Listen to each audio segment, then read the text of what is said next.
Picture this: ancient Israel, where palace intrigue, divine prophecy, and a wild chariot driver collide in one of the most dramatic takedowns in biblical history.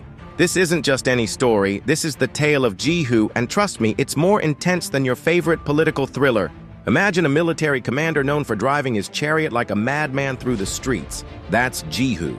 People could spot him from miles away because he drove like a lunatic, as the biblical text tells us. But this wasn't just some speed demon with a death wish. This was a man on a divine mission.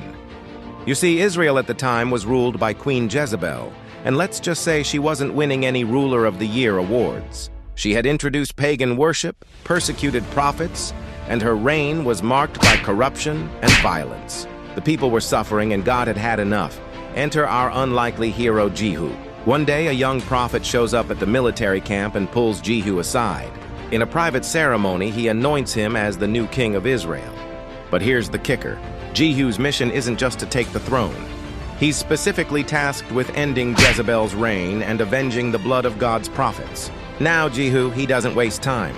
He jumps into his chariot and kicks off what might be the most action-packed coup d'etat in ancient history. When the watchman on the city tower spots him approaching, he reports, "The driving is like the driving of Jehu, son of Nimshi. He drives like a madman."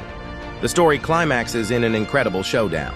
Jezebel, in her final act of defiance, puts on her royal makeup and jewelry, thinking she can intimidate or seduce her way out of trouble. She appears at her palace window, probably expecting to face down this upstart commander with her usual manipulation. But Jehu isn't having any of it. He calls up to her attendants, "Who is on my side?" "Who?" And just like that, Jezebel's own servants turn against her. The powerful queen meets a gruesome end, thrown from her window, trampled by horses, and left for the dogs, exactly as God's prophets had foretold.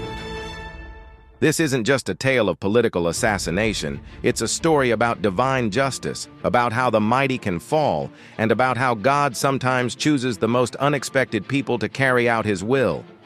Jehu, the wild chariot driver, the military commander who probably wasn't anyone's first choice for king, became the instrument of divine judgment. And perhaps that's the most fascinating part of this ancient drama. How God often works through unlikely heroes, using their unique qualities, even their apparent flaws, to accomplish his purposes. In Jehu's case, his reputation for wild chariot driving became part of his legend, a symbol of his unstoppable mission to bring about justice and change in Israel. So next time you think someone's driving like a maniac, just remember, they might be on a divine mission.